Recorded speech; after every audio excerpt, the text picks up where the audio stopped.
What would you recommend? What should be everybody's agenda, tactic, or in the next year or so to sort of take advantage of where we are in the markets and grow person financially or whatever, and everything that we've discussed today? What would you say would be your recommendations as far as a main focus if you were somebody, whether they be new or somebody who's been tenured or whatever? What should they do? What should be the main goal? Great question, and I do actually have an answer. A couple of years ago, a lot of people were saying, let's get into commercial real estate, which at the time was a bad buy. Years ago, I would have said real estate and land. Right now, again, bad buy, in my opinion. Interest rates and the cost of them are higher than they should be, so not the best. The lady you follow as well, the contrarian business model lady, talks a lot about angel investing, talks a lot about buying businesses. So that would be for people who have money. So that's on the higher echelon, the higher spectrum. As you get the money, you need to have somewhere to put the money. So that is going to be my top go-to, and this is again for the bigger amounts. These are for the people who are withdrawing. You've got your 6 and 7 figures. You're getting your $50,000 deposits, your $70,000 in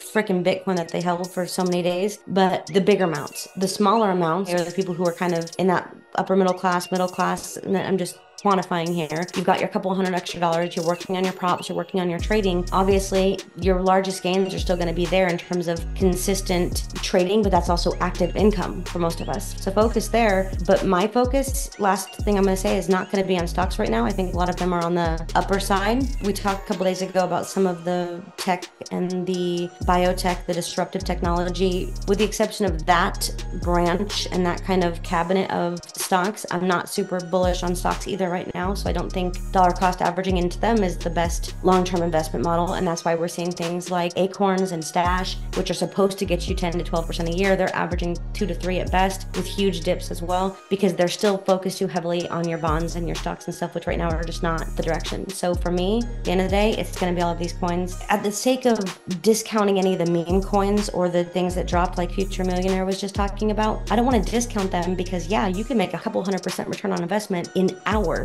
and in days with some of those riskier coin drops. So I'm not going to discredit them. There is a place for them. I think you need to, like he said, do your due diligence in terms of understanding the contracts behind those wallets and how they're written, to make sure that they're not honeypots, as he called them, or cash grabs, as I would call them. But otherwise, diversify. You can literally go to Coinbase Wallet. You can go to Kraken and Gemini, find the top movers, find the ones that have dipped the most and have the most high likeliness. And notice I didn't say the ones that have moved the most. I said also dipped the most, because sometimes you're going to get this coin that's went down 30-40%, and then you're going to catch that next 300-400% wave. So go to the top movers section of Coinbase, Gemini, look for some of those. Binance, crypto.com, they all have comparable things. Uphold as well. All of those wallets are ones I use. Haven't been much on Webull lately, but create yourself a budget. And if you can't find the money, you've got DoorDash, you've got credit card rewards, you've got side hustles galore that you can go make an extra $100 every week or two to be able to do this. And if you do that correctly, you only need a couple of them to hit this. That's 1,700%. This is life-changing.